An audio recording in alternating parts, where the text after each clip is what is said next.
Hey everyone, it's the Kung Fu Genius, aka Alex Richter. If you're listening to us on audio only, I'd appreciate you reviewing and rating the podcast wherever you listen to it. And if you're watching us on YouTube, of course, if you like what I do here, don't forget to subscribe to the Kung Fu Genius and hit that bell for notifications. I have an announcement for Kung Fu Genius fans. Right now, for a limited time, you can get a 1-month all-access trial subscription to Wing Chun Illustrated magazine absolutely free. No strings attached after that free month either. Go to WCInewsstand.com to register in the upper right corner. Fill in your email and password and use the code KFGTRIAL to get 1 month free access to all the issues published from 2011 to the current issue. How cool is that? All the issues. And if you want that information again, it's in the description below. And with that, let's get started. All right, peeps. On today's episode of the Kung Fu Genius, the Genius will be answering all sorts of hot nonsense from YouTube. Lots of gems, lots of IP men movies, lots of Quentin Tarantino thinks Bruce Lee is better than Bruce Lee. Let's get to it. He is unstoppable, unbeatable, unbelievable. He's Alex Richter, the Kung Fu Genius. And every day, I practice martial arts. Watch out! Word is, I'm a Kung Fu genius. Practiced all day like a genius. Yo, Dre, how you doing, man? I'm good, Sifu. We need to talk. About what? Are you leaving the show? Do I need to find a replacement? Okay, Kung Fu Genius fans, if you want to be the new Dre. No, that's not what's happening. Oh, okay. I think you know what's happening. Something that happened this weekend. And it has something to do with this guy behind you. And Kato? Well, guy that played Kato. Famous, legendary guy that played Kato. I have no idea what you're talking about. There was news? This is, the craziest bombshell.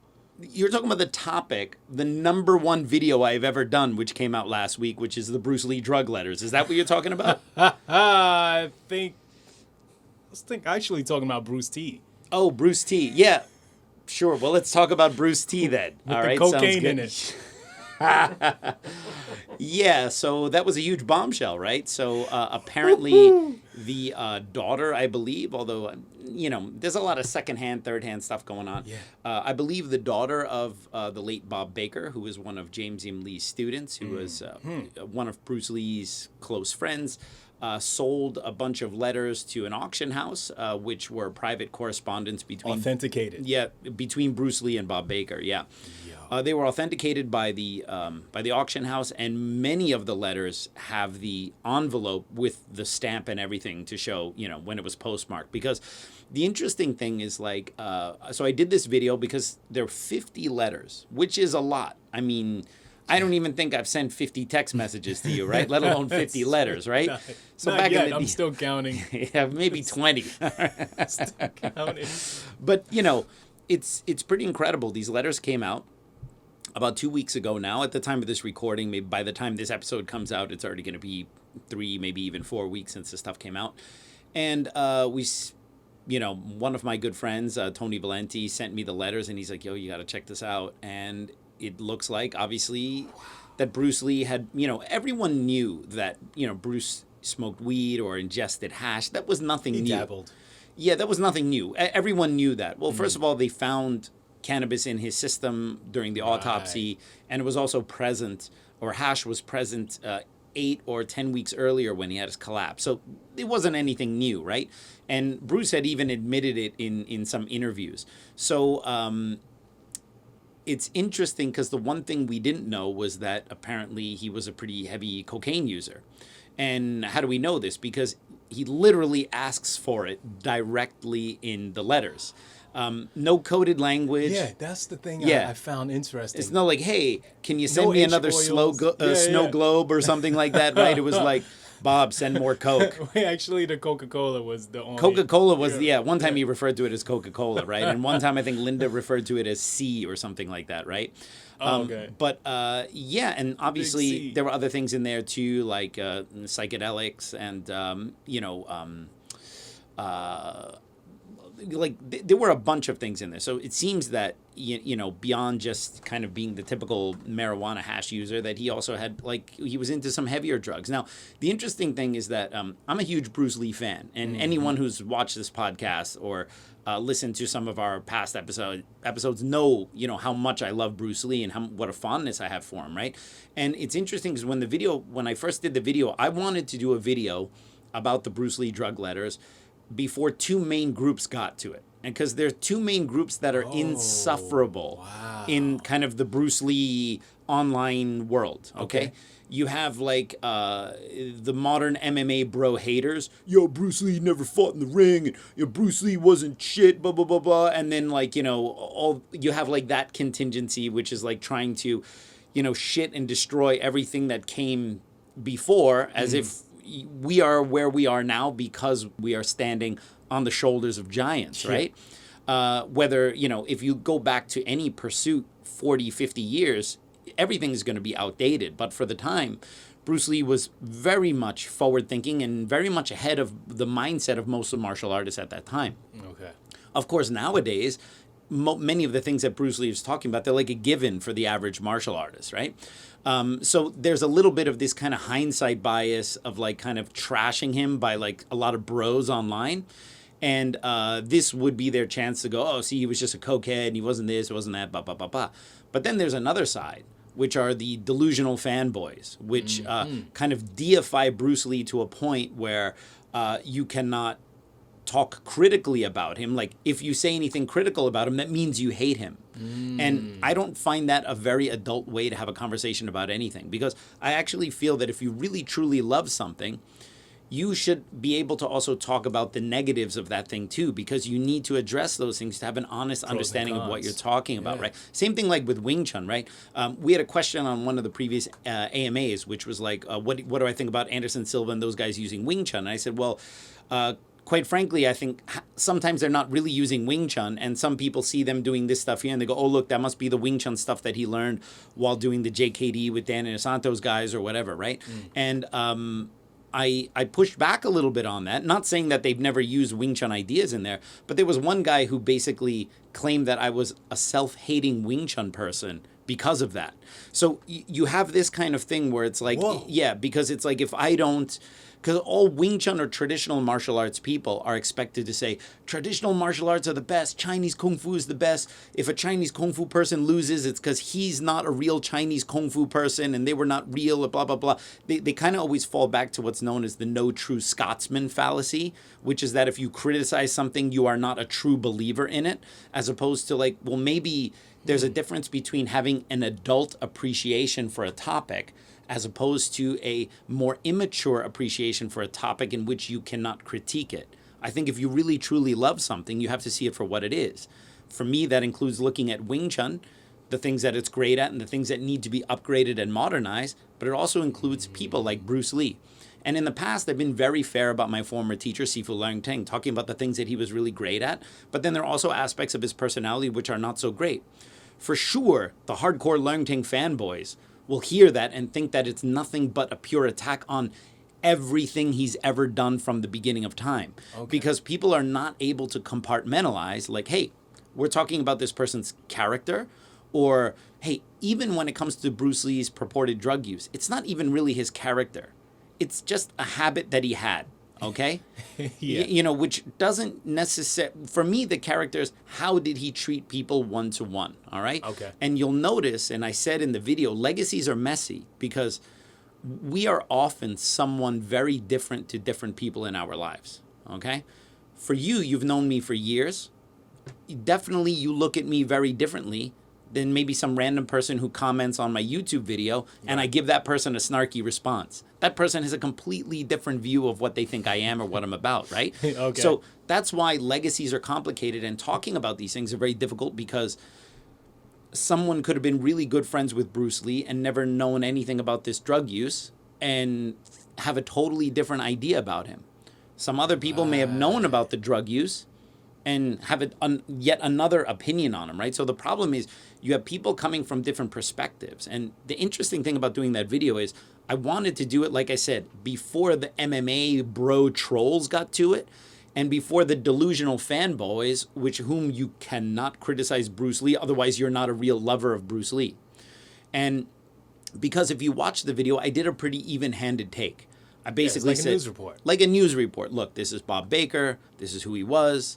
Like, I gave a little background and context. And many of the letters, I had read the steamiest of all the letters already. Like the ones where either Bruce or Linda were specifically asking Bob for cocaine, or, you know, Linda was talking about getting a scale or something like that. Yeah. I had read those first because those were the ones people sent to me immediately, right? But I had not read, because there was 50 letters altogether. And mind you, some of the letters... Did you read all of them? I did. And some of the letters had nothing. I downloaded all of them too, along with the dates and everything. So I have all that stuff. A number of the letters had nothing to do with buying drugs or whatever. Some of them had to do with James M. Lee and the Wing Chun book that they wrote, and some of the early ones. Interesting, since I came out with that video, because what the audience might not know is that many of those letters I was reading for the first time on that when I did that video. Mikey Deane can attest to it. I just had the computer in front of me and I was just reading them. Yeah. And the video was 33 minutes long. But I think that we recorded for over an hour altogether, and I just cut it down. So many of the letters that were in there, I didn't put them in the video just because they weren't as relevant.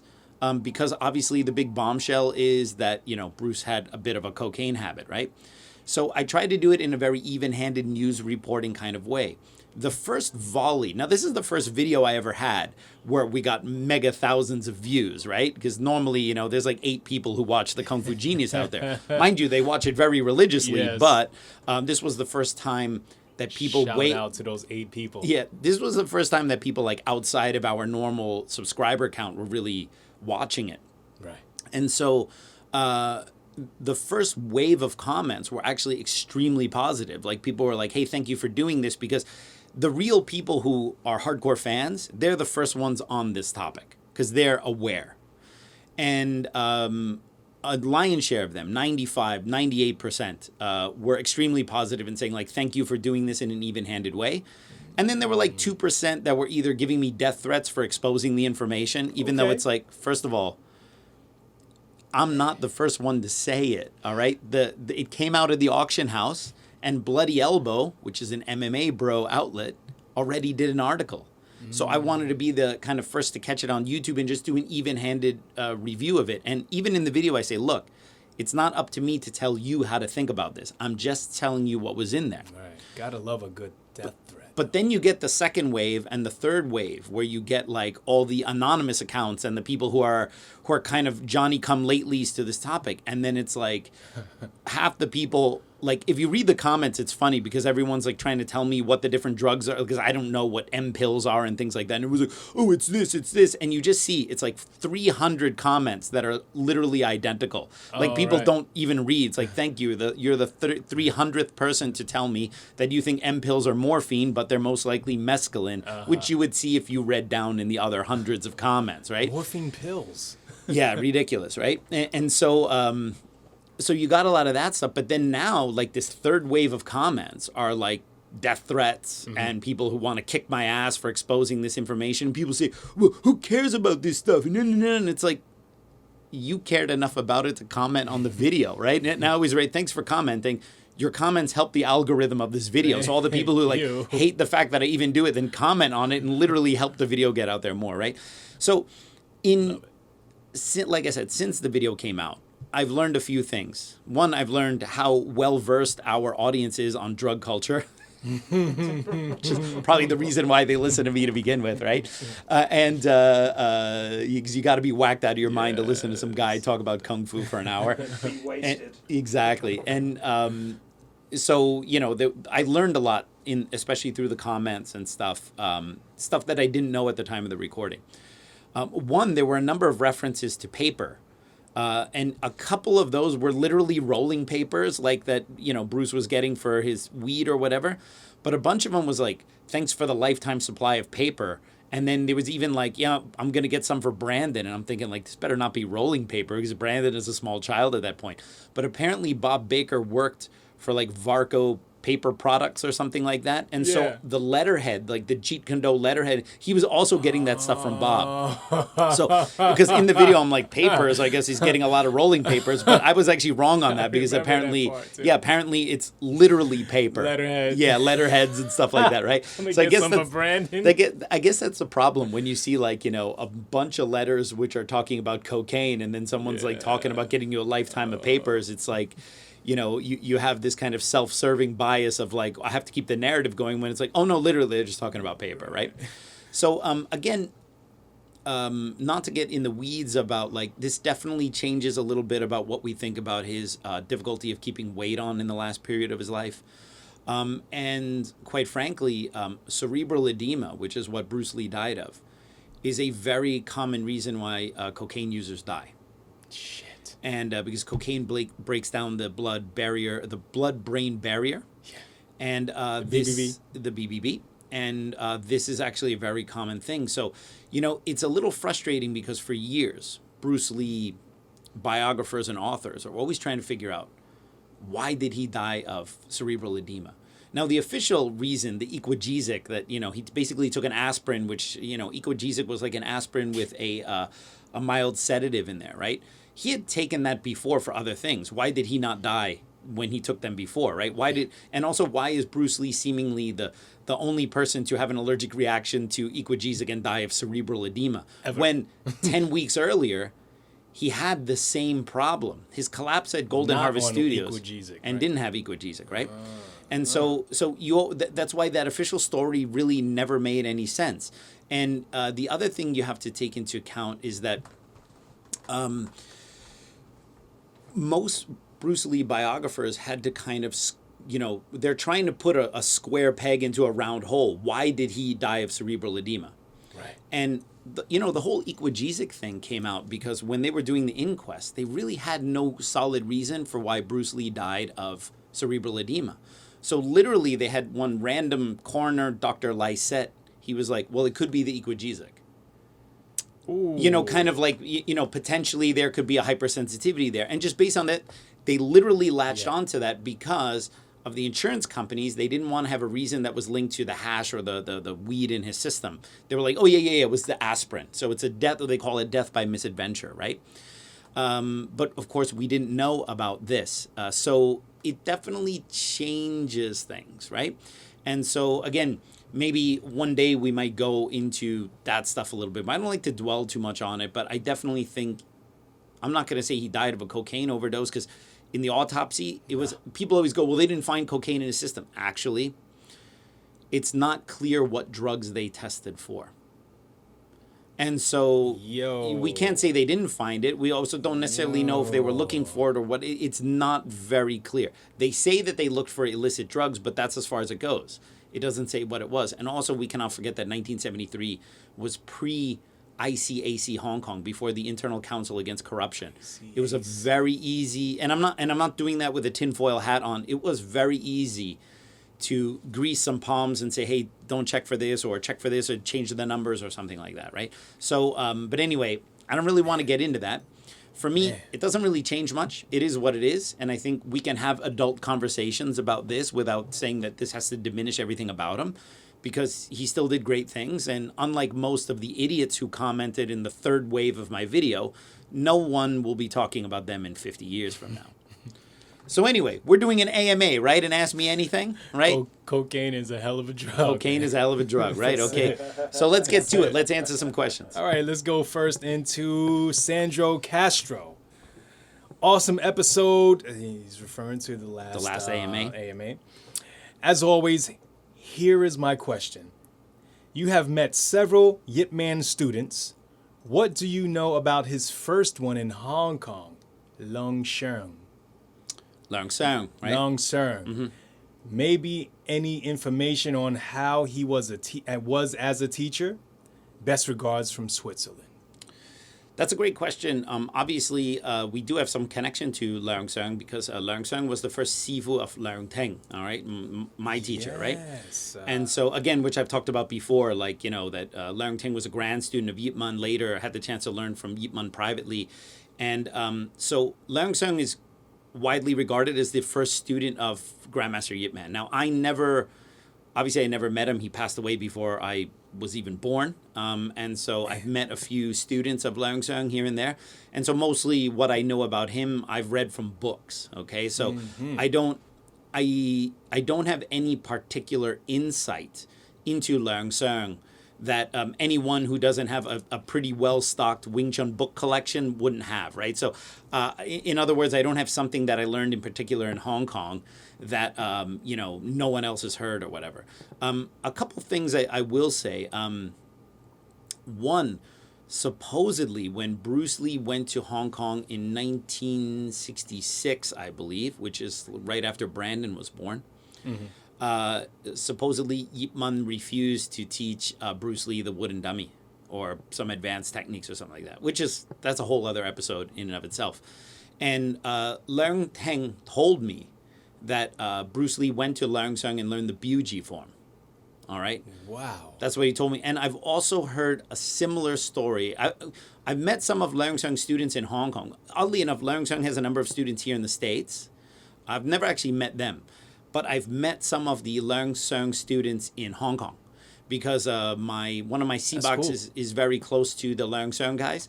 And so sometimes when he has like a New Year party at his Chinese New Year party, he'll have some of these like really old students of Guszang will come by. So I've actually met some of them.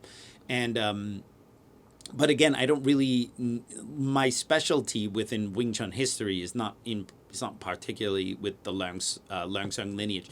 Not because of a lack of interest, just because of a lack of exposure, right? Okay. So, I mean, he's greatly regarded as the first student, and obviously he was the chairman or the president of the restaurant union at that time, which is also part of the reason why Yip Man was teaching there, right?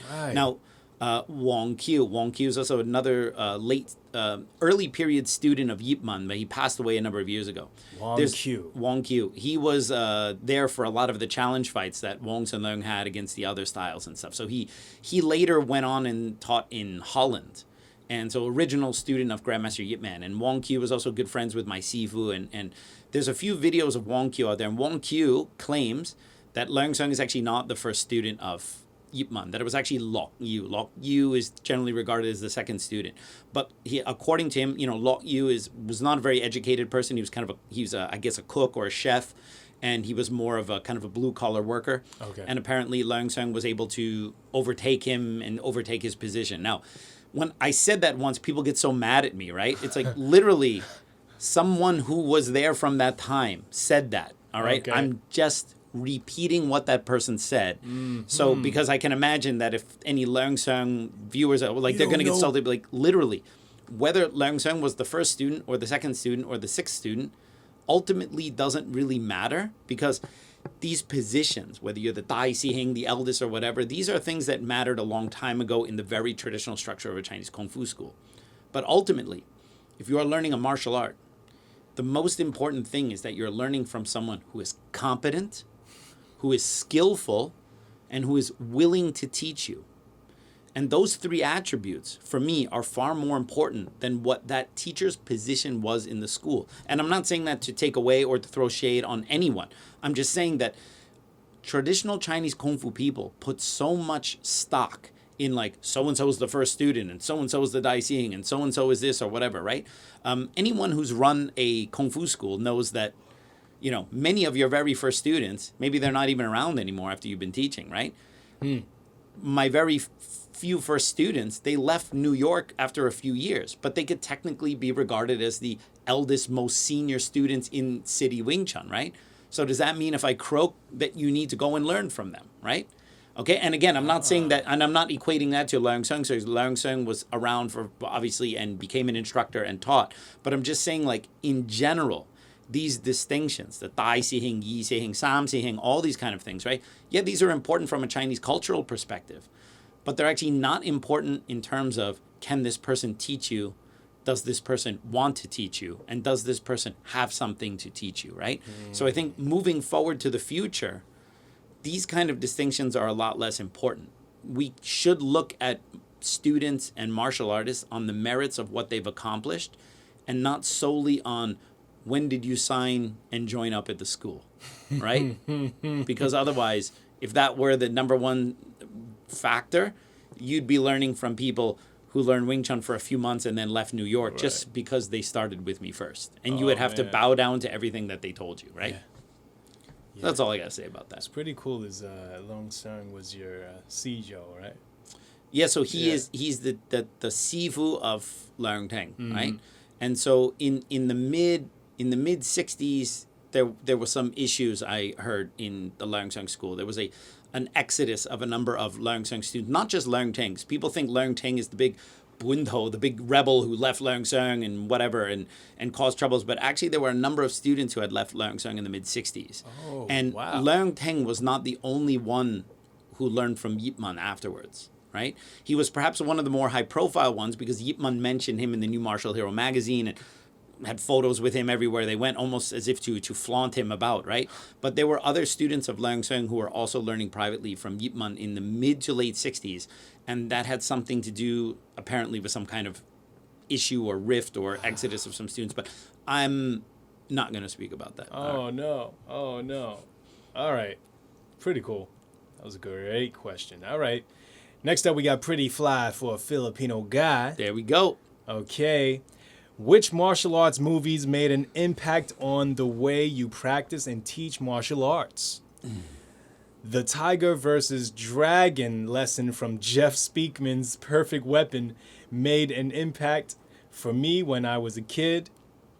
It was a tub of Cheese Whiz, but made a long-lasting impact on how I looked at anger and martial arts.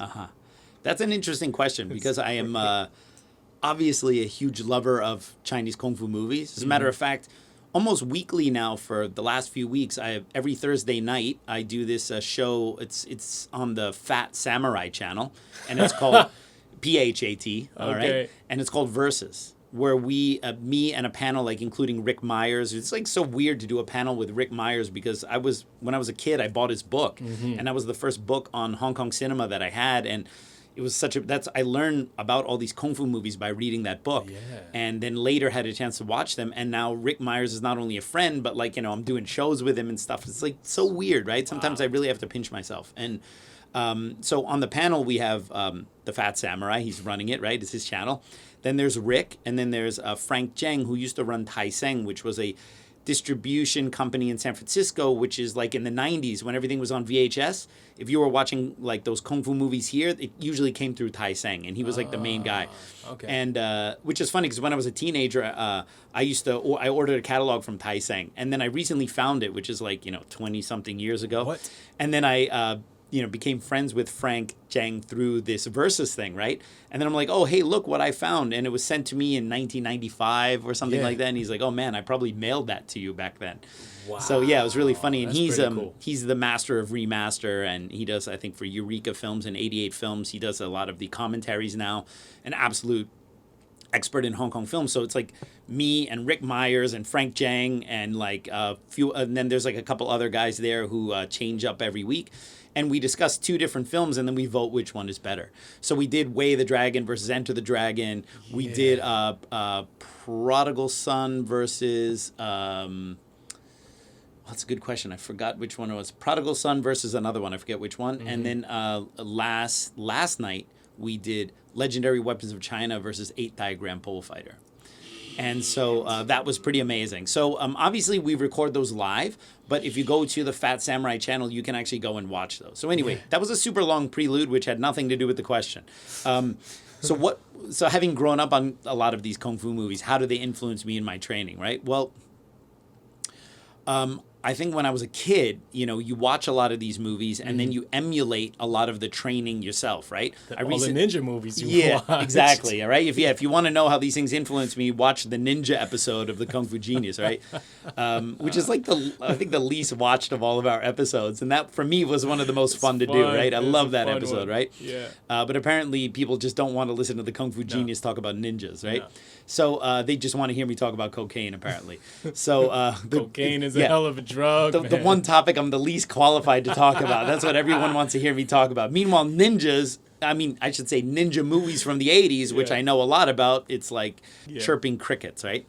So I wouldn't say that like philosophically there's like a lot of influence in how I teach. Weirdly enough, I think there's some lessons in the Karate Kid in terms of how he trained in the first one. Okay. Not in like, okay, do this thing 1,000 times and I'm not going to tell you what it is and then magically, but I think there's something in the just repeated practice of something for the sake of practicing that, which actually, oddly enough, got from that Karate Kid influence, right?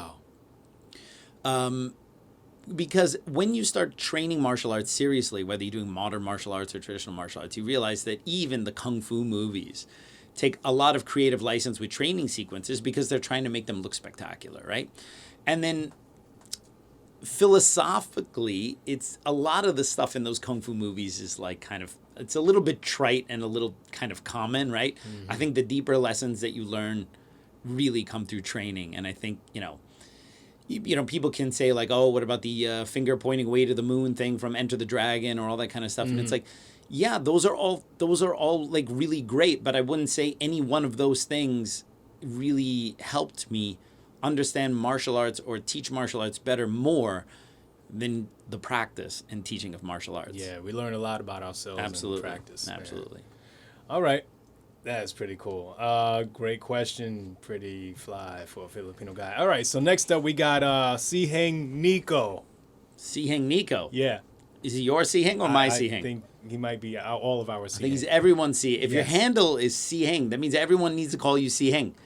That means like if someone was Grandmaster Yip Man's student and he happens to be on Facebook and he sees Siheng Nico, does that guy have to call you Siheng? Yeah. Crazy. Make him America's automatic. Yeah. America's Siheng. Well, I don't think he's America's Siheng. So he says, another great episode. Thank you. A big thank you to Sifu Alex and Dre. Oh, me too. Okay, thanks. Keep it up. It's very interesting. All right. I might have a question for a future podcast about Yip Man's wooden dummy form. Mm-hmm. The wooden dummy form of Yip Man as we know it is crystallized by the Grandmaster in the 1960s, so around 60 years ago. As in other forms of Wing Chun, the wooden dummy form involves concepts specific to the system, but also advanced techniques. I'm thinking to Po Pai Chun, for example. Can we assume that Yip Man developed the techniques of wooden dummy to adapt the needs of his time? That is to say, to face techniques from other Southern martial arts such as Hung Gar, Cholai Fat, etc. Okay. Is that it? Nico from Marseille, France. Marcellus, France. Marcellus, France. Oh dear God. That's his. That's how he spelled it. Got it. Yeah. Marseille, Dre. That's how he spelled it, man. I'm sorry. Yeah. Whatever you do, don't write the word hors d'oeuvres for him and make him try to say it. House divorce. Horse d'oeuvres. Horse d'oeuvres. Okay, so that's that's kind of both a very broad and very specific question, right? So interesting. Sifu David Peterson, who's a friend, talks about he talked about this in an old video. When Grandmaster Yip Man got his first wooden dummy in his school, what you have to realize is that there's a big gap between the time that the young Yip Man learned Wing Chun and then he started to really teach it seriously. Because if we look... How big of a gap? A pretty sizable gap. Because if you look at the timeline, Yip Man most likely began at age 11. That's usually the age that most people tend to agree with, and it's also the age that Yip Man himself said in his own interview. So he began Wing Chun at age 11. His Sifu passed away shortly after he started learning. So let's say his Sifu passed away after 2 years. So, which is always funny when people talk about like, oh, only the people who learn directly from their Sifu are like the real students and blah, blah, blah. And it's like, well, then you're delegitimizing Yip Man, who learned mostly not from his Sifu, okay? Shit. Or his sacred Sifu training would have been finished by the time he was 13. All right, so then you're telling me that only those 2 years count for everything he understood about Wing Chun, right? So again, like I pointed out on other issues, a lot of Wing Chun people kind of speak out of both sides of their mouth on this thing here, without a hint of irony or sarcasm in terms of the level of hypocrisy they have when they have these claims about how vital it is that you learn directly from your sifu and no one else ever, right? So let's say he started learning at age 11. After a couple years, his sifu passes away. He's mostly taught by his sihing, Jong-so, until he goes to college or university in Hong Kong. So let's assume he goes at age 18, 19, something like that, right? Let's assume he's there for 4 years. During this time, while he's in Hong Kong, going to school, he supposedly meets Leung Bick, who's his kung fu uncle, and the son of Leung Chan. Leung Bick supposedly then teaches Yip Man the more refined aspects of Wing Chun, because according to the Wing Chun story, right, Yip Man Sifu Chan Son was not highly educated. So in other words, maybe he was not able to really, because Wing Chun is not just a physical style. There's also, you have to understand about angles and speed and timing and natural movement, and you have to be able to explain stuff that's quite nuanced, right? So if someone is not very educated, it's maybe going to be a little bit more difficult for them to explain the higher concepts of Wing Chun, and maybe they also didn't quite understand it themselves. Now, I'm not saying that that's specifically the case. I'm just saying it's generally understood. At least this is what most of Yip Man students say, whether it's true or not. It's the lore that Chan Shun was not super educated. So later when Yip Man came to, which would then assume that the person that he learned from afterwards, Jong-so, Chan Shun student, his siheng, even if that guy was very educated or smart, he's still somewhat hampered by what he was able to learn from his sifu, right? So it's generally regarded that that first phase when he was learning in Fatsan, the Wing Chun that he learned was maybe not the most refined, because it didn't have necessarily certain aspects of footwork and concepts and things like that elevate Wing Chun to a higher level. And then he goes to Hong Kong to study English at St. Stephen's College. And supposedly during this time, he meets Leung Bick, right? And then there's some other people said, no, it wasn't Leung Bick, it was this guy. It was like, whatever, like, I'm not here to argue that, okay? But let's just say he had a secondary teacher at some point, whether it's Leung Bick or someone else. And that person taught him a much more refined version of Wing Chun, including higher concepts, footwork, maybe the weapons in detail, the wooden dummy in detail. Yip Man goes back to Fatsan. Let's say he's 24. I believe it was actually earlier than that, but let's just give him 24. Okay. He doesn't need to teach Wing Chun for a living because he comes from a wealthy family and he's got other jobs and other pursuits. So he teaches some students in China casually, mostly just to keep up his own skills. But the students that learned in China, when you compare what they learned to the guys in Hong Kong, their forms are very simple and very rudimentary. So the theory was always that when Yip Man came back to Fatsan, because he had now learned a more refined version of Wing Chun from whoever, let's say Leung Bick, but now he's back in his town, he doesn't want his old siheng to look bad. Like suddenly Yip Man comes back from Hong Kong and he knows all this stuff, and he's going to make like his old siheng look bad because he doesn't have like all this stance inserting footwork in the dummy, like the Yip Ma and all that kind of stuff, right? Supposedly, okay? And again, if people want to get upset, I'm literally just telling you what the common lore is, all right? So like this whole shoot the messenger thing after that drugs video, it's like I just realized like context is not easily conveyed in these kind of things, right? So supposedly Yip Man kept the Wing Chun that he taught in mainland China kind of simple to be somewhat more reflective of what he learned from his siheng and not step on anyone's toes. But later when he goes to Hong Kong, now he can maybe teach it a little more freely, so he teaches more the stuff that he learned from Leung Bick. Supposedly, okay? Supposedly, all right? I mean, is that 100% accurate? Most likely not. But oftentimes with these kind of things, maybe the truth is somewhere in between, okay? So I'll let the audience decide that, okay? But what you have to realize is that Yip Man comes back to Fatsan, let's say age 24. I think it was actually 22, but let's just give it 24, okay? The communists take over mainland China. He has to flee and he has to go to Hong Kong, okay? He goes to Hong Kong in 1949, okay? All right. So in 1949, he's 57 years old. That's what people don't realize. Before he taught anyone, including Leung Seung, who we just mentioned a moment ago, he was already 57 years old. Wow. So you really have to think about that. He was 14 years older than I am right now before he really taught Wing Chun in Hong Kong. I'm 57. Yeah, at least. All right. And so you imagine like all the people he taught, Leung Seung, Wong Sun Leung, Bruce Lee, William Cheung, all these guys, like all this lore and everything. This happened after he was 57 years old. Right? So he really had a very late in life, kind of ascension, right? He wasn't teaching since his early 30s, right? So according to David Peterson, when he first comes to Hong Kong, obviously he doesn't have a wooden dummy because he just flees China to go to Hong Kong. He goes via Macau and then he ends up in Hong Kong. So it's not like he brought his wooden dummy with him on his back, right?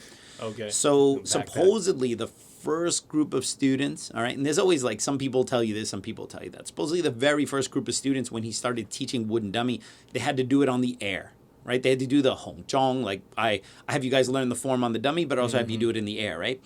And supposedly sometimes they even practice with each other where they would just hold their arms like this and they would become like a wooden dummy for each other. Supposedly. That may or may not be true. But I did hear that actually from someone in the Leung Seung family, all right? And then eventually he gets a wooden dummy made, all right?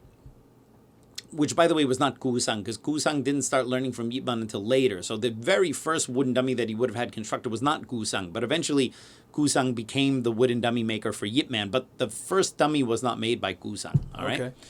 And this is the story, or I'm going to paraphrase it, okay? And I would love to actually hear David Seafood Peterson tell the story himself, because I really like the way he tells the story. So I'm literally paraphrasing here. So they install they install Yip Man's dummy into the school, and he's teaching on whatever floor in his apartment or at the restaurant, wherever he is, right? So of course the students, they naturally want to see the dummy form or whatever, and they want to see him play, right? So the story was that they went across the street. And either there was, Hong Kong's all multi-storied buildings, right? So they went to a restaurant on a higher floor, or they went somewhere where they were across the street on the same floor where they can look into the window, right? And supposedly what they saw was Grandmaster Yip Man on the dummy, and he would like do a couple movements, and then he would stop, and he'd almost be, and I'm exaggerating, and again I'm also paraphrasing, like the equivalent of kind of like scratching his head, like he's going like, all right, and then you go here, and then you go here, and then. Okay, and then you do this, and then you do this, because what you have to realize is, at this point, Grandmaster Yip Man is, let's say, he's old. He goes to Hong Kong when he's 57. He stopped learning Wing Chun formally when he was 24. So between age 24 and 57, he just taught a couple people casually. But this is not someone who has like a solidified training program because he's been teaching regularly for a long time. And also, when you've mastered Wing Chun or you've mastered the wooden dummy, you don't need a form, all right? I mean, I always laugh, like, these people do Wing Chun for 30, 40 years, and then they go to show you something on the dummy, and the only thing they can show you on the dummy is the form. And I go, like, at some point, but again, to be fair, there's also people who just riff-raff and do a bunch of freestyle bullshit that's a bunch of nonsense, right? So again, you always have to be careful because there are people who just go up and slap the dummy and do whatever the hell they want, and they're like, that's not necessarily Wing Chun, all right? But the guy who's been doing it for 30, 40 years and can literally only play the form in a very stiff and dry kind of way, I also think that person is not much better than the person who just does a bunch of, slappy hand shit, orgy of, hand-chasing nonsense on the dummy, right? Okay? And so for me, they're both kind of problematic, right? But basically what they saw is that Yip Man at this point had internalized Wing Chun, all right? You attack him, he can defend, he can use his Wing Chun, he can apply it, he can do it. But this is different from being able to teach it. Someone who's a fighter or someone who's a practitioner doesn't need to know the teaching progression anymore, because the teaching progression, these are just boats that get you over the river, and then you discard the boat and you keep walking. You don't keep carrying the boat. But an instructor has to keep the boat, go over the river, and go back to bring more people, and the instructor has to keep the boat, right? Okay, but if you are just learning the skill, once you understand it and you get over the water, you can discard it. That's why the attributes that make someone a really high-level practitioner or fighter are not the same attributes that make someone a really great instructor. Now, obviously there are people who have both, and there are people who are just really good teachers, but they're not good fighters, and people who are really good fighters and horrible teachers, and then you have people who are both. But it doesn't necessarily mean that people have both of those skills, right? So Yip Man, basically, after having had this huge gap, all right, You have to imagine it's over a 30-year gap from the time he learned Wing Chun, finished learning Wing Chun, although you never finish, but formally finished, to the time he starts teaching is over 30 years. And so basically he has to reconstruct the wooden dummy form. And so this is part of the reason why the wooden dummy form actually changed a little bit throughout the course. If you really look at a lot of Grandmaster Yip Man senior students, you'll actually see the form is really quite similar. Where you see some anomalies is often perhaps in the students who maybe didn't really learn it from Grandmaster Yip Man, and maybe they kind of made up their own thing. They were watching from that window. Especially when it comes to the last few sets, right? Okay. Because most people, their first few sets are kind of the same. It's the last few sets where you see a lot of divergence, because Grandmaster Yip Man wouldn't always teach those final sets. So, the students there, they're watching their Sifu and they're seeing like, oh, he's kind of figuring it out. Because it had been so many years since he kind of formally learned it, he had to kind of redo it, right? So I don't know how much of the calculus and him developing the form was particularly against the other Kung Fu styles, because fighting other Kung Fu styles has always been baked into Wing Chun. I don't think that was something he had to particularly adapt or whatever. I think it was more a matter of him having to kind of put together a cohesive training program, which is why the Yip Man wooden dummy is specific to the Yip Man family. And I know that there are many versions within the Yip Man family, but it is 100% not what he learned from his first Si Hing. That is verifiable. You can go to China and see some of the students and descendants of Chan Hua Shun who are not through the Yip Man line and see their wooden dummy forms. And you see some things similar, some things different. So really, Yip Man Wing Chun is a development that comes from Yip Man, right? Because he, was unencumbered by some of the having to do it exactly the way his Si Hing or Sifu did it, and he was able to develop things a certain way. Exactly how and what he developed, I cannot say, because I do not live in the head of anyone else. I barely live in my own head. It's wild. Yep. Wow, that's deep. Interesting segue. Wade Rogers. What is the story of Guszang? Could you tell us about his relationship to Yip Man and about the Guszang lineage? Yeah, so it's always a little sensitive when people ask me these questions, because most of the time when you hear stories about these old Sifu who have passed away, you hear second, third-hand stories. I mean, already this is, someone who passed away a very long time ago. I believe Guszang passed away in the mid-90s, all right? And so, again, anything that I would hear about him would often be second, third hand, right? So it's like I've said before, usually if I tell a story, I like to have heard that it's verified from two, independent sources, right? Like, so-and-so told me this story, and then I heard a similar or identical story from someone else. Okay? And hopefully not two people who heard it from the same person, right? And then usually I'll be more likely to tell those stories, right? Most of the Guszang stuff that I've heard, I've only heard it once from different people. So the problem is I don't know, because I haven't been able to verify it enough where I could say, look, I'm going to tell you what's what. Obviously, Guszang was a close student of Grandmaster Yip Man, and he had carpentry skills. And Yip Man, once they had finalized the design of the wooden dummy, meaning the design not just that has 3 arms and a leg, but it's how long is the trunk? How far are the arms spaced apart? What are the shapes of the arms? What is the distance between the arms, top and bottom, and to the side? What's the distance from the bottom arm to the leg? Okay. All of those kind of things, right? Once they figured that out, exactly what that is, Guszang essentially started manufacturing wooden dummies to this exact specification. That's why we have a Guszang dummy here at City Wing Chun. It's one of the last ones Guszang made. And he used to, make them by hand, and his wife would help him too. In fact, I saw some photos where he was making them, and he was sitting out on the street. And it was so funny because there was a Wing Chun instructor from the UK came to visit Guszang in the early 90s. And it's a photo of him, and he's next to Guszang. And then you look in the background, and you see Guszang's wife sitting on the trunk of the dummy, literally chiseling out the hole, right? So it's once Guszang had it's like the Coca-Cola recipe, right? Yeah. They're all the same, right? So then once they had it, literally his wife would build half of them, but it's built from the same specifications as Yip Man's dummy, right? Now, what's interesting about that is that after Guszang passed away, there was obviously a bit of a void, right? And then now when you see a lot of Wing Chun wooden dummies out there are a lot of people out there with really excellent carpentry skills, but that doesn't necessarily mean that they're making the arms the right way, the right space, the right distance, the trunk and everything like that, because people kind of look at it and they make an approximation, and then they have good carpentry skills so the dummy looks nice, but that doesn't mean, like, if the arms are too far apart, that messes up the geometry of the movements. Okay. You know? And so Leung, he started to manufacture dummies after Guszang passed away, because before Guszang passed away, Leung got all of his dummies from Guszang.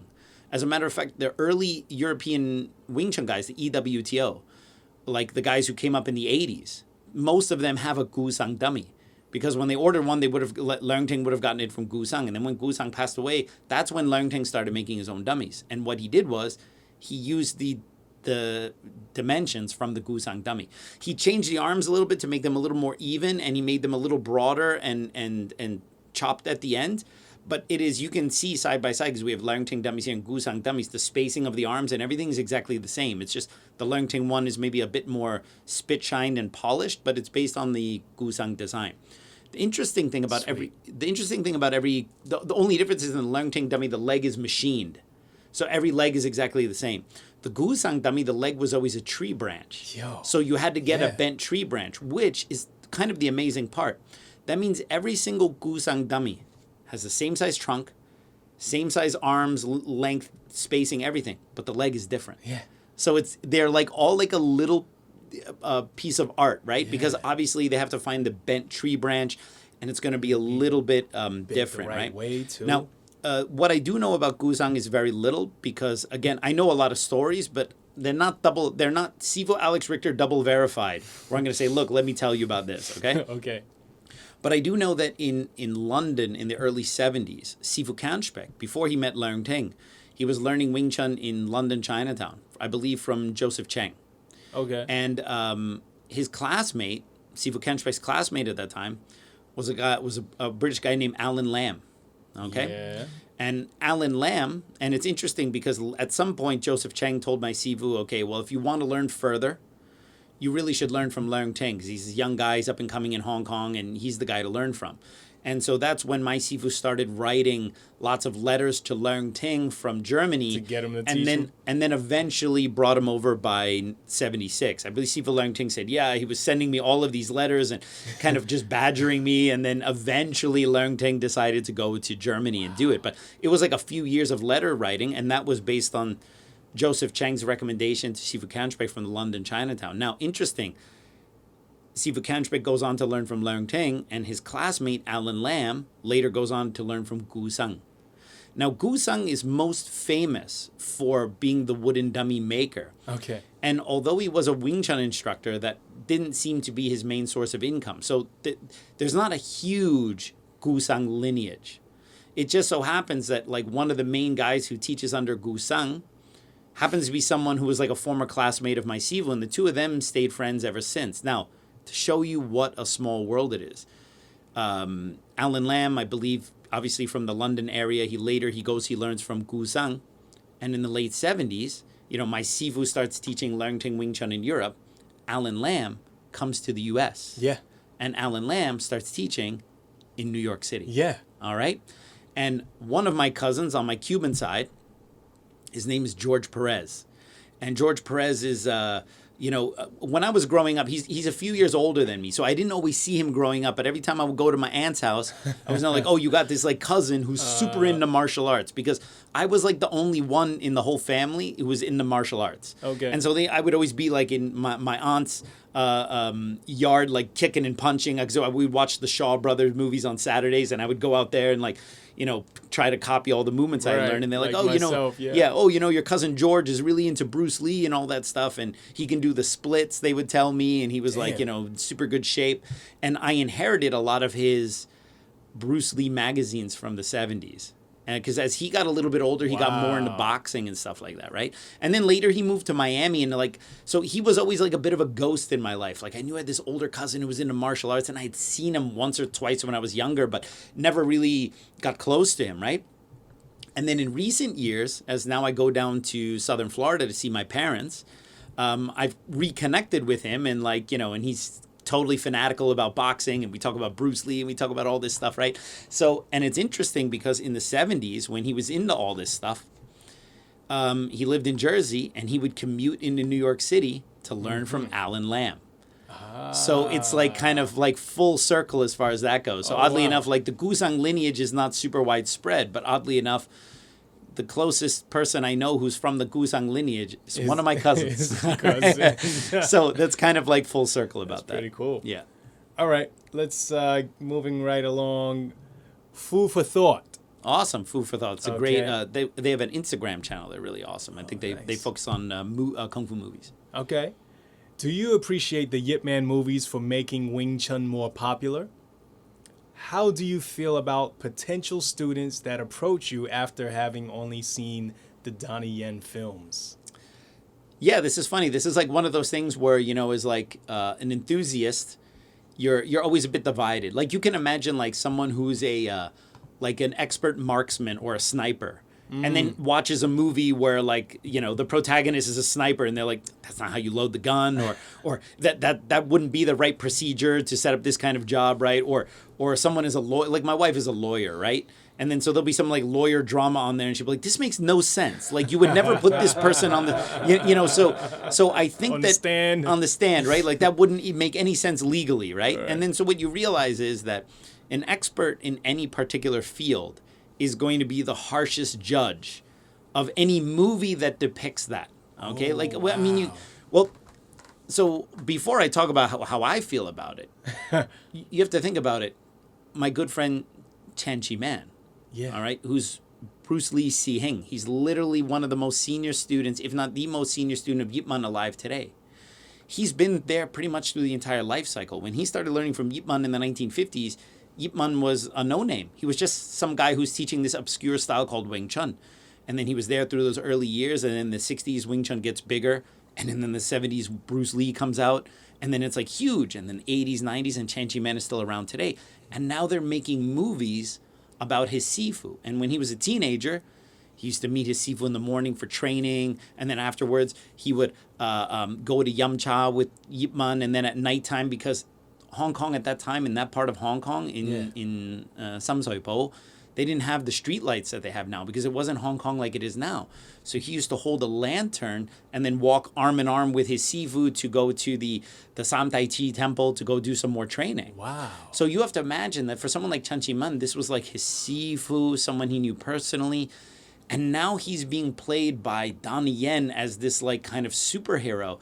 And I asked him, because for me, the interesting thing is not what I think about it, right? Because I'm just a Kung Fu enthusiast, right? Yeah. For me, it's what is it like for people who knew Yip Man intimately to have someone like Donnie Yen who doesn't even pretend to try to act like Yip Man in the movies? Because let's be honest, the only one who really tried to portray Yip Man is Anthony Wong. Yeah. Anthony Wong spoke Cantonese with a Fatsan accent. He even asked, Yip Chun, how did your father hold the cigarette? So you see in that movie, he puts the ashes in his hand and then he dumps them out. And that he got from Yip Chun. He's like, that's how my father smoked cigarettes. Because Anthony Wong is a really good actor. Donnie Yen, not so much, right? Donnie Yen doesn't even bother shaving his head for the role. And he plays Donnie Yen. He's just wearing a Tongzhong Chinese style clothing, right? Yeah. But he makes very little attempt to act like Yip Man in any way. And he makes Yip Man kind of just a tough guy, right? And again, Yip Man was 57 years old when he came to Hong Kong. And Donnie Yen portrays him as someone he won't fight at first, but you just need to goad him a little bit and then he'll fight, right? You know what I mean? And then so I just feel that there's a lot kind of missing there, right? So when I asked Yip Man, I'm like, what do you think when you watch that movie? And he just goes, no connection. He goes, this is not my sifu. He said, this is not anything. Wow. I mean, it might as well just be a fictional story about someone who happens to share the same name as his sifu. But there's no feeling. It's to a certain degree just kind of bizarre. I mean, because they don't portray Yip Man in a scandalous way, right? So it's not like the movies are like a hit piece because he was a controversial figure, like maybe a Elvis Presley biopic might make him look bad, and then people would get upset or whatever. Like it is trying to make Yip Man look heroic, Okay. right? So none of these movies are hit pieces. So you can imagine, like if 40 years from now, they make, I croak, they make movies about me, and they make me to be some invincible Superman when you know that really all I'm good at is cracking dad jokes. You'd be like, well, I appreciate you making him a Superman, but he was kind of a normal dude, and that's kind of what we liked about him. And so anyway, that's my long little preamble there. What do I think about it? Well, I love the first Yip Man movie. Okay. Now I remember back a moment ago when I was talking about the verses. It was Prodigal Son versus Yip Man, all right? So, yeah, you can watch that one, right? And so when you, the first Yip Man movie I found was really good. It's not at all accurate, but it was really good. But you know what was great about it? It brought tons of eyes to Wing Chun and tons of eyes to Yip Man. After the first movie, they just get progressively worse. Yip Man 2, a lot of people like it because it's like him in Hong Kong. I think it's kind of a trash fire. I think the choreography takes a back. If you want to see how the choreography takes a back seat in Yip Man 2, you need only look at like the very first fight scene in the first Yip Man movie where that other Sifu comes over to friendly challenge him and see how technical and clean it is. Mm-hmm. And then look at the fight scene in the second one where he's on the table and they're literally just doing this again and again and again and again and again. It's so sloppy and it's a huge downturn. And also the whole with Twister, and then he goes in the ring, and it's just so freaking ridiculous, right? But the movie sold. Yeah. So every time an IP Man movie comes out, because for me that's not Yip Man, that's IP Man. Right. I can reconcile that being a movie about a fictitious guy named IP Man, right? Because one of the side effects of that movie is people walk in and go, "Oh, I saw the IP Man movie." Right. I once had someone say, I saw that movie about Yip Man called IP Man. And then I was like, oh my God. All right. So anyway, every time, like they say, there's no such thing as bad publicity. Just make sure they spell your name right. Okay. Well, maybe they're not spelling Yip Man's name right. But anyway, every time the movie comes out, we get a bump in students. But you know what's interesting? The bump in students normally comes from Chinese students. All right, because, we have a regular influx of students coming and joining the school. But my observation is every time an IP Man movie comes out, we get 2 or 3 new Chinese students who otherwise would not have done martial arts. So oddly enough, I find that movie is inspiring more Chinese people to take up that martial art than it is, let's say, the Westerners who just love those. They consume those movies, but it doesn't maybe make them want to go out and do it because either they're already doing martial arts or they just like watching movies, right? So every time an IP Man movie comes out, I'm happy. They are progressively worse and worse until it's a story. And it's difficult because I know people who are in Yip Man 2, 3, and 4. And so I always have to hold back my opinion on Facebook because some of the people who are in the movie are like my Facebook friends and people that I know personally. So I'm like, hey, man, look, I'm happy that they get movie work and they're doing this, right? But IP Man 4... I saw that in the theater, and there were a number of times where I had to wipe the sweat off my forehead to just keep watching that thing, right? It was getting kind of brutal, right? Wong Kar-wai's Grandmaster is beautifully shot, but very detached from the real story of Yip Man. Anthony Wong film Yip Man: The Final Fight for me is the most accurate. I really like that movie. I like them in terms of what they do business-wise. Okay. But I'm not the first person to go and watch them anymore. Oh, okay. Wow. All right. Let's move forward to Andrew Lin. Okay. Okay. Could you talk about what martial arts students might expect when it comes to executing their techniques in live sparring? How much less clean will techniques be in sparring versus during drills?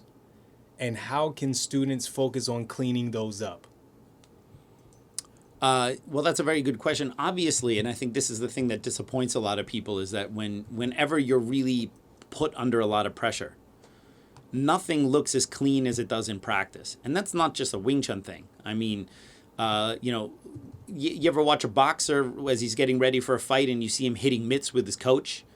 and it's just wow, pop, Yeah. pop, pop, pop, and he's just looking crispy and Pop, and pop, pop, and pop. you know, Yeah. and his coach is coming at him, and he's like, you know, shoulder rolling and hitting, and he's like living in the Matrix, right? And then you'll go and watch them in the ring, and like they're getting hit. And they're not necessarily as clean or crispy as they are with the pads. Now, of course, there's exceptions to that and phenomenal performances. But the moment you have stress, okay, now I'm not in a more stress-free environment of training with people that I know. Now someone is really trying to do me in. You have adrenaline, you have stress, and that's naturally going to make your performance suffer. And that would be the same in any sport. But in fighting, I believe that it's taken up a notch, because you can imagine like people practice basketball to a really high level, and when they're at a championship level, they're more stressed out, but they can still perform. Yeah. Because they're not getting punched and elbowed in the face, okay? And so same thing when you look at mixed martial arts, right? You look at the training, and the training, like in the highlight reel, looks super, super crispy, right? And then they get in the ring and they're doing some really cool stuff, but they, you know, they're still taking shots, and maybe the transitions don't always look as clean or whatever. And so I think sometimes people have an unrealistic expectation of martial arts, because when you're learning drills, you're learning basic movements and concepts, and you're applying them for reps so that you get some muscle memory and your nervous system becomes attuned to doing this. But ultimately, what you really need to be able to do is transfer the skill that the drill is teaching you into fighting. And that skill doesn't necessarily, and quite often won't look exactly like the drill that it comes from. Okay. And there are very rare exceptions. I think jiu-jitsu is partially an exception to the rule, where it looks very similar, because in jiu-jitsu you have immobilizations. So when you go for an arm lock in class and you drill it, it looks pretty similar to what that's going to look like in combat, because you've immobilized your partner usually at the time you do it. So it's maybe a little rougher, and obviously the movements are more contested in fighting than in drills, but you still see it, because in jiu-jitsu, by virtue of having a positional control on the ground, there's less, if you perform the movement, there's going to be less variance, let's say, to the drill, because it's a lot more one-to-one. Not always so much in the takedown bit, though, right? So you see lots of beautiful takedowns and throws, and then when people try that and the other guy's resisting, the takedowns don't always look as clean as they do in sparring. But once you got someone on the ground immobilized, I believe it's a lot easier to do those things one-to-one. Well, in striking martial arts, where you don't have someone pinned on the ground, there's a high level of variance and adaptability from what you're doing when you're working the technique in a bubble to when you're doing it with a partner. So I think part of the reason, like, and in the question you see, like, it's almost like, how can I make my fighting look more like the drill or look more clean? And I would say, don't worry about that. Because ultimately, It's not supposed to look. well, it can at a very high level. And what you have to realize is when you see someone who looks super, super crispy in their technique against someone else, often, but not always, that person is a number of notches higher than the person they're fighting. All right? So like when you see a boxing masterclass by a Floyd Mayweather or a Muhammad Ali or whatever, oftentimes what you're seeing is that person is a couple notches higher than the person that they're fighting. Because you look at like certain performances, let's say Muhammad Ali, for example, where he's just out there and he's moving around. And I know it's not the best comparison to compare his fights before he was banned for boxing for 3 years compared to afterwards. But you look at, like, you know, his fights against Floyd Patterson and even against Sonny Liston, where he's moving around and stuff like that. And then you look at his first fight with Joe Frazier. Okay, and then it's the same guy. Yeah, it's after his layoff and stuff like that. So I agree, it's not the, to use my own term, it's not the crispiest comparison. But you have to see styles make fights. And so when you see someone absolutely outclassing someone else, where they're just like living in the matrix, and whether it's a, you know, cheese out, where you just see someone just completely dominating someone and controlling them, the other person literally cannot touch them. What you're often seeing is you're seeing someone who is in a different class above the person that he's doing it with. Because when you see two people who are in kind of the same class, it's never really quite that clear, because there's not a huge technical advantage over the other person, right? And so that's why oftentimes the ugliest, to use Chisao as an example, although he's talking about sparring and application here, some of the ugliest Chisao you find are between two classmates of a similar experience. Because no one really has a huge technical advantage unless someone has an attribute advantage of speed or something like that, right? But even there, you can see like, oh, this person's just outpowering the other person. It's not because they're technically more skilled, or this person is just faster than the other person, but they're not necessarily more technically skilled. I'm talking about when you really just see someone just handling the person like they're in the Matrix. You're usually looking at a huge disparity in skill between the two practitioners. So that's why I wouldn't say to make that your number one focus. Obviously, we do drills in a certain way. We step in a certain way in Wing Chun. We have we have a posture and the way we want to punch and the way we want to move. We have a technical ideal, which is based on the concepts of Wing Chun. But ultimately, it's not about what it looks like. It's about how effective it is. And that's why sometimes Wing Chun people are like, oh, the number one important thing in Wing Chun is to be efficient. And I say, no. Because you can be extremely efficient with your straight punch, and that straight punch has no effect on your opponent. Yeah. All right? Yeah, I'm going down a straight line, but if that punch is weak as hell and you take the long curve line, because Wing Chun people are always like, yeah, you know, the straight line always beats the curve line. Yeah, but if the straight line has no power, I'll take the curve line any day of the week. You understand? So the problem is that the theory works if the Wing Chun person has attributes and power and all that kind of stuff, right? You can't just say, oh, if I go on the straight line, you go on the curve, I win every single time. I give you a dinky punch on your nose and you come with a crushing overhand right. We know how that story ends. Okay? So that's why efficiency, all right, while it's a goal of streamlining your Wing Chun, should never be the number one goal. The number one goal is it effective? If it's effective, then once you reach that state where you can use it, then let's talk about doing it more efficiently or doing it in a better way or with crispier footwork. But it has to be effective first, because that is the hierarchy of defending yourself from strikes and kicks and grabs. And everything else is secondary to that. Wow. So, moving right along, Christian Creasy. Awesome. Okay. Repeat questioner. He said, awesome episode, Sifu. All right. What's your opinion about Quentin Tarantino calling Bruce Lee asshole about he supposedly disrespected American stuntman on Green Hornet? Yeah, well, I think it's interesting. Quentin Tarantino doesn't seem to know that Bruce Lee was American. So that's kind of the first thing, you know. Quentin Tarantino definitely has a bug up his ass about Bruce Lee. And I'm not going to say who, but I actually share a mutual friend with Quentin Tarantino. And that mutual friend told me that Quentin Tarantino said, pretty straightforward, he doesn't like Bruce Lee. He likes Bruce L.E., you know, like the Leah likes, the fake Lees, right? Yeah. Bruce L.E., he's, I think he's actually Malaysian. Okay. And for me, he's the 4-stripe Adidas of Bruce Lee imitators, all right? Yeah. How anyone can go like, no, I don't like Bruce Lee, I like the Bruce Lee guy. It's like, are you freaking kidding me, right? Quentin Tarantino's love for Hong Kong cinema, in my opinion, goes about as far as he's able to exploit it in his own movies. I don't really feel... I feel that certain aspects of his fandom are a bit disingenuous because he likes only the exploitative factors of that, right? Now, look, I'm a Bruce Lee fan, right? So he tries to make Bruce Lee look like an asshole in his movie just to prop up his main character, right? So as a Bruce Lee fan, I go like, all right, well, it seems like a bit of a hit piece, but okay, whatever, it is what it is. Like, I'm not going to cry about that, all right? Because a lot of the Bruce Lee fans, they really cried foul. I get it. I mean, look, you know, people really respect Bruce Lee, and you want to make him look like an asshole in the movie just to prop up your white protagonist.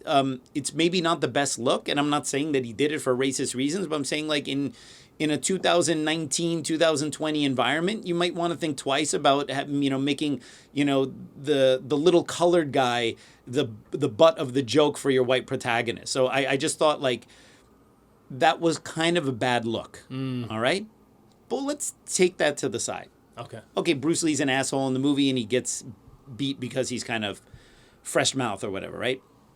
that's his take on the character. It's a fictional take. I mean, let's not forget in the movie, you know, the Manson family loses. Okay, spoiler alert. Yeah. All right. Okay. Right, So right. it's fiction. similar to Inglourious Bastards, where it's a retelling of something, maybe wishful thinking or whatever, right? Mm-hmm.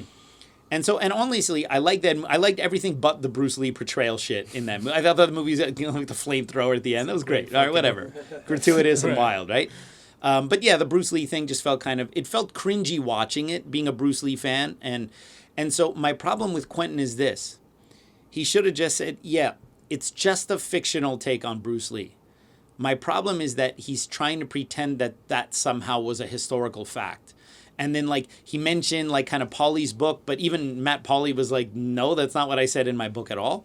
And, you know, he's kind of conflating, like, something that Gene LaBelle said once, where he kind of picked up Bruce Lee as a joke on the set. And, but that was in a lot more friendly kind of way. And then he's kind of spinning it. So my problem is that he's lying to people about this being a take on something that happened, when he's literally just making that up, all right? Okay. And then second, he obviously, at least from what I know from a mutual friend, clearly actually doesn't like Bruce Lee, but he doesn't want to say it. Just say, like, you know what, I think Bruce Lee's a little overrated, so I wanted to kind of, you know, make him look a little bit like a punk. Fine. He's open and that's Okay. literally what he did, but he's trying to pretend that that's not what he did. So anyway, that's all I got to say about that. Man. Oh, by the way, Quentin Tarantino is a huge Hong Kong film fan, right? He loves it, okay?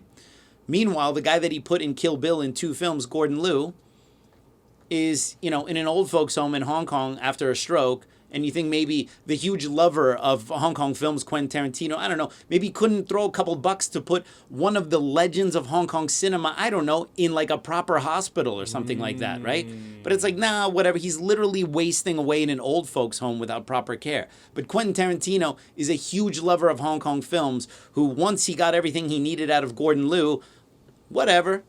So that's all I have to say about that. Oh, man. All right. Let's get cracking with my man, Hobby Man 310. Hello, KFG. Because there were 309 other Yes, hobby men. Yes, he's the 310. Yeah. They all work at Hobby Lobby. Awesome content as always. Very informative. I have a question. When you received your black belt in Taekwondo, did you find it difficult to transition to Wing Chun? And why did you choose one over the other instead of practicing both? Thanks. That's a great question. I mean, I had been a Bruce Lee fan for so long. I eventually knew at some point I wanted to learn Wing Chun or Jeet Kune Do or whatever. I just didn't have any access to it. In Central Jersey, what do you have? You have Taekwondo, you have Karate, you have Judo, right? Especially in the 80s at that time, right? Now it's very different. So it wasn't until I moved to Seattle after I gotten my black belt at 15 that I actually found a Wing Chun school to start learning from. And that, for the longest time, was really my goal. And I felt that, you know, and Taekwondo is a great martial art, but it has no hands, especially World Taekwondo Federation, WTF, which is what I did. Yeah, I know, WTF. Yes, I know. All right. And so it didn't have any hands, and obviously in I had a couple bad experiences when I had to defend myself, where people like grabbed me all of a sudden and put me in a headlock, and I just felt like totally out of my element there, right? Or like if someone started, you know, throwing jabs and stuff, I had to like move away, like, and I was very kind of off put by, you know, having had a couple weird encounters by people who either had a little bit of boxing experience or just grabbed me. So when I learned Wing Chun, like now I'm like starting to learn how to use hands, and if someone grabs me, I'm starting to learn some different responses. It just felt a lot more like what I needed at that time. But I think everyone goes through a period like that, because I did Taekwondo for 7 years. And then you do a style where you're sideways and you're doing kicks, and now you're suddenly learning a style where you have to use hands. There's like a period where even if you learn a more effective style, and I'm not throwing any shade on Taekwondo, but let's say you go from some weird McDojo karate, and then you transition to boxing. All right, let's say a more, just to make very generic examples. Even though the boxing you're learning now is maybe more effective than the McDojo karate that you learned for 10 years, there's a period where you are unlearning the McDojo karate All right, and I'm not saying the Taekwondo I learned was McDojo karate. I'm just trying to make an example between an inferior art and a superior one to make this example clear. And I'm not saying Taekwondo is inferior to anything, because high-level Taekwondo people are really, really good. Mm-hmm. But there's a period where you are unlearning what you learned before, and you're not yet good at what you're learning now. Yeah. So there's like this kind of dangerous period where it's like before you started learning that martial art, if someone attacked you, you'd give them a McDojo kick. Or in my case, I would give them a high roundhouse kick or a spin kick. Yeah. I had a response because I had done that for years. And then there's like, ooh, maybe you don't want to kick high because it's dangerous. And you need to start using your hands. And now you need to change your stance and the way you move and all this kind of stuff. And then there's a period where you're transitioning where you would be vulnerable if you got attacked. Because even though you're learning something that has a better response, let's say, you're not good at it yet. And you've kind of started to abandon what you learned before. Wow. So I've learned this phenomenon exists when I have students who've done years of something, and then they start learning Wing Chun. There's like a period where they feel like they can't do anything because they don't want to do their old martial art because they recognize maybe what they're learning now is a little bit more one-to-one practical. But they can't quite do it yet because they're still learning it. So they're like, ugh. And I have friends in jiu-jitsu who've experienced the same thing. Like they did years of karate, and then they're like, oh man, they got taken down by a jiu-jitsu guy and submitted. And then they start learning jiu-jitsu, and it's like, man, I suck at jiu-jitsu. I can't take someone down yet. I don't know how to submit them, but I wouldn't do a head kick anymore. Wow. So it's almost like they're in a period where it's like they're no longer a Taekwondo person, but not yet a jiu-jitsu person, right? So you have this kind of thing, this like weird transition. And I definitely went through it. I remember thinking like, wow, if someone attacked me right now, you know, and then you just keep training and you just keep training until you start feeling, right? So yeah, it's an interesting thing. But I still now, you know, since I had my shoulder surgery now and I couldn't use my arms for a few weeks, I actually went and started doing more stretching and kicking, and I'm bringing my old Taekwondo kicks back just to preserve them because I had them for so many years, and it's like riding a bicycle. They're still there. You just need to do a little bit more maintenance to the machine to still do them. So I still do keep it in practice. So that's all I got to say about that. All right, peeps, so what did you think about today's episode, and what would you like me to talk about in a future episode of the Kung Fu Genius? Comment below. You can ask me anything. Kung Fu movies, Hong Kong, history, training methods. What do I think about this guy? Nah, just kidding. Well, ask me that anyway, whatever. And by the way, stop trying to personal message me about the questions. I'm not the one who picks them. And I'll see you guys next time. Word is I'm a kung fu genius. Technique speaks for me, not lineage. Forget Jet Li, cause I'm the one. Many call me seafood, but to you I'm sea gung. And I produce masters. You surpassed us. Your kung fu stiffer than corpse and caskets. City Wing Chun is the house I built. Violate the gate and your blood gets spilt. Alex Richter, always the... All right, so now we got to do the intro. So let's write it. Tarantino is one of them. Lots of Bruce T. Cheese Whiz. Sea-Hangs, for the most part. Lots of IP Men movies. Yeah. IP Men movies. Lots of gems. Lots of IP Men movies. Lots of... Tarantino thinks Bruce Lee is better than Bruce Lee? Let's get to it. All right, peeps. On today's episode of the Kung Fu Genius, the genius will be answering all sorts of hot nonsense from YouTube. Lots of gems. wait, what's that? No, that was kind of whack. Wave? Yeah. Nah. Wait, why do melons have weddings? Because they can't elope. All right, peeps. On today's episode of the Kung Fu Genius, the genius will be answering all sorts of hot nonsense from YouTube. Lots of gems, lots of IP Men movies, lots of Jeez. Yo, did you hear about the cheese factory that exploded in France? Debris was everywhere. Serenity now. All right, peeps. On today's episode of the Kung Fu Genius, the genius will be answering all sorts of hot nonsense from YouTube. Lots of gems, lots of IP Man movies. Unbelievable. What? Yo, how does Moses make his coffee? He brews it. Oh, wow. And last one for you here. What do sprinters eat before they race? Nothing. They fast. How does the man on the moon cut his hair? He clips it.